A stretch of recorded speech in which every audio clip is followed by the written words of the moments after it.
Hey everybody, it's TR.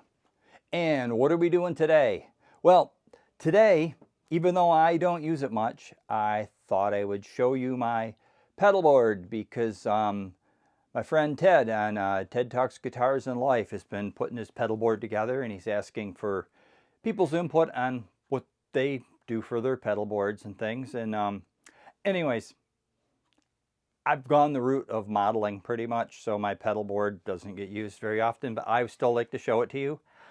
I used to have a really big pedal board. It was homemade. I copied the concept of the Holy board. It's a board with it looks like a giant pegboard, and you hold your pedals on it with zip ties, and there's different tiers and stuff, and it's cool. And I had made my own version, but it was very big. So thanks to Musician's Friend, stupid deal of the day, I have this thing. Roadrunner. It's a bag and case all in one. These things were, I want to say $60 or some such thing. Anyways, long story short, $25 stupid deal of the day. I couldn't pass it up. So I'm not reviewing the bag. So we're not gonna talk anymore about the bag. I like it. There's things people didn't like. I think that's how it ended up on stupid deal. So you kind of unzip her here. You put your flap down and it folds up underneath. And then she goes on the floor. And you have your pedals. So what we're going to do to demo these today, because part of the reason I'm not using these is it's just the convenience of the modeling amps now. The pedals are all built right in. I have a Katana 100-watt head that I bought the switch for, and it works just like a pedal board, only it's just switches. All the settings are locked in, and I can't accidentally step on buttons and mess them up. Downside of that, you would say, is, well, you can't reach down and adjust them, but with a million, well, there's not a million, but there's a lot of patches you can program, so there should be no need to do that. Anyways, I'll be going in with the direct box to try and get the best sound from this. The direct box does have a cabinet simulator, so it should sound good. So we'll be right back, and I'll have a view of the pedal board, and we'll do some more show and tell. Okay, so here we have my pedal board, and I will try to point things out without getting in the way too much. Let me discuss my pedals a little bit. I'll get down here, and we'll reach out and point. So I have my guitar cord coming in here into the tuner, because you really want the tuner to be the first thing that you bring the guitar into. So it comes out of the tuner, and it takes this long sneaky pedal, comes all the way over here, goes into my noise suppressor. A lot of you won't need a noise suppressor.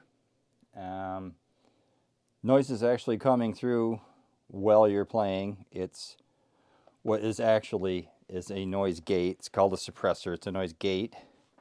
It opens and closes. As you play your guitar, you can set the sensitivity for how much of a signal is going to open it or close it, or how quick it opens and closes. That's what all the little knobs are for on here. Anyways, so we'll turn that on and I'll show you. See the light's on? If I play and it opens, light goes out, then it will come back on. The reason I said a lot of you won't need that is I don't use it for humming or single coil or any of that stuff. Even hiss. It's good to eliminate hiss. I don't use it for hiss. I use it for feedback when I play overdriven. I don't want the guitar howling wildly while I'm not playing. So this particular noise gate suppressor, the Boss noise suppressor NS2, has a loop in it, not unlike an effects loop. So the idea is you want pedals that make noise and hiss and feedback and nasty things like that to be suppressed.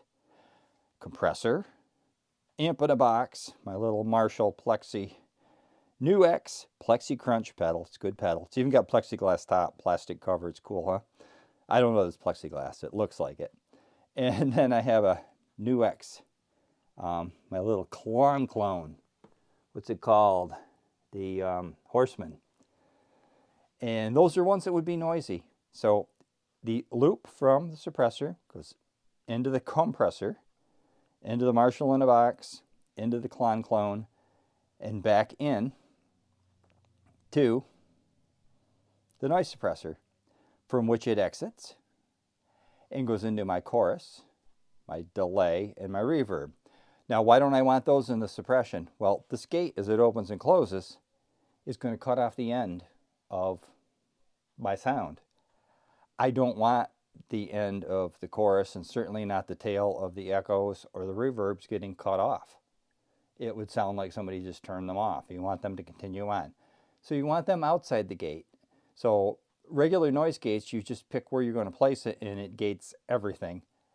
You'd be fine doing this if you had your time-based pedals in your effects loop, because then they wouldn't be affected by the gate anymore because the sound would already be in the amp. But anyways, that's kind of how that works. And that's a cool thing. So in general, there are no rules. In general, you want your overdrive compression effects up front in your chain. Then you want your modulation effects, that's chorus, be flanging and phasing and things like that. And then you want your time-based pedals like your delay, and then I save reverb for last. And there again, no rules, no wrongs, only rights. So here is my reverb pedal. This is a cheap one. It's a Behringer. It's got it set for a little hall reverb. I like just a tad of reverb. Now, I'll do my digital delay pedal, which will really, the reverb sweetens it. Here I'll, without the reverb, with the reverb. And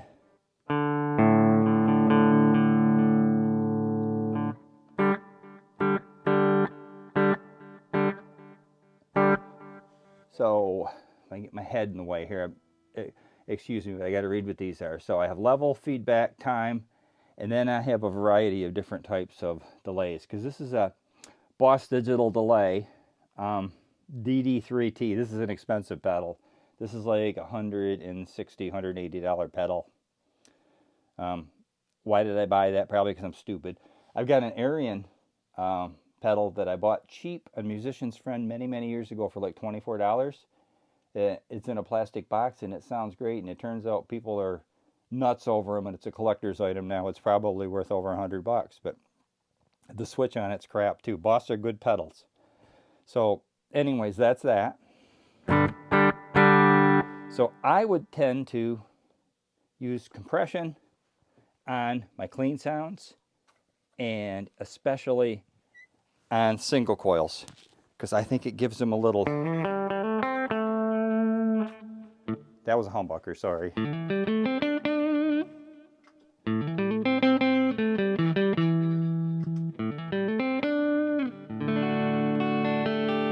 I think it sweetens it.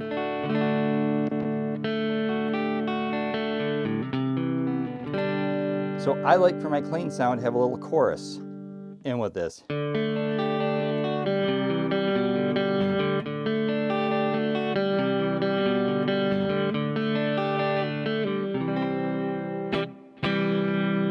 I actually haven't played with these settings a lot either. Maybe I should have, because as I mentioned, I really don't use this board much anymore.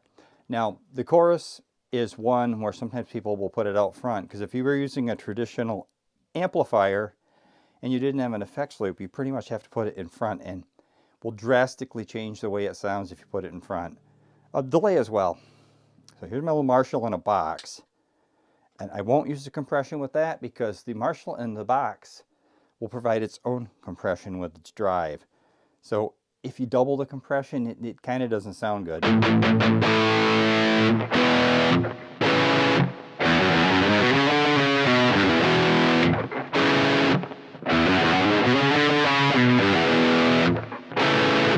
So I'll show you if I add the compression with it.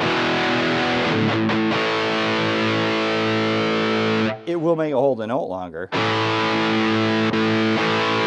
but it takes away a little of the clarity, so I don't like using it with it.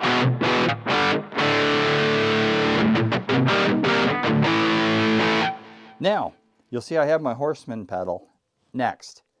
Why is that after the Marshall in a box? Because I'm using it as a boost for solos. If I was playing live with this, I need some way to boost my solo so I can be heard over the mix. If I put a pedal before the Marshall in a box, it would just increase the distortion. It wouldn't make it louder. If I put it after it and set it to it, here, I'll show you how clean this is.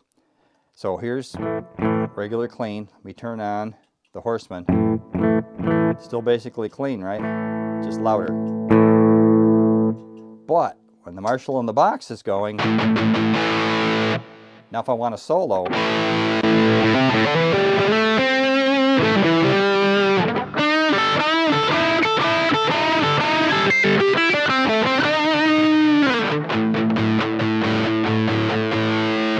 so that's what I would use that for, would be for boosting for my solos.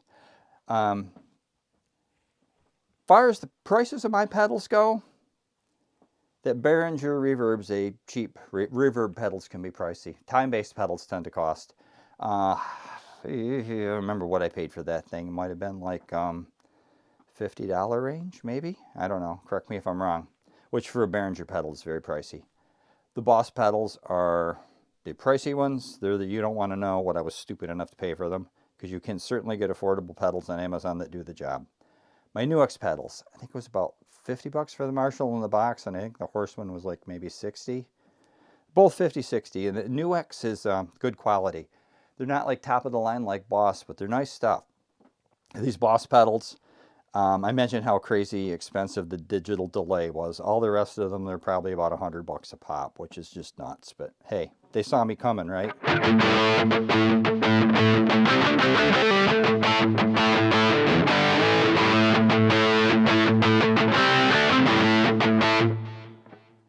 And that's just like a quick overview of how I do it. There's a lot of ways to do it.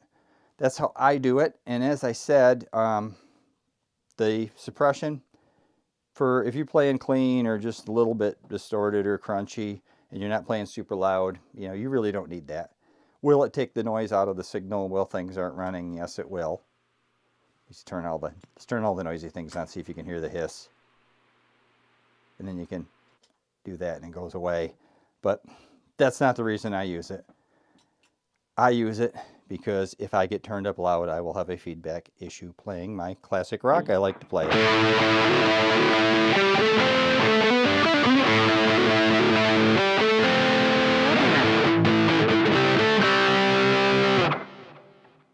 So that's pretty much it. That's just what I wanted to show. Just kind of a guideline for the order you would want your pedals and showing how that Boss works with its loop.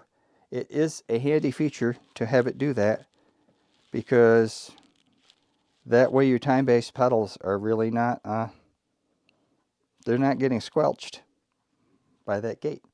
So you guys have a good day, and we'll see you when I come up with a video of something else to talk about.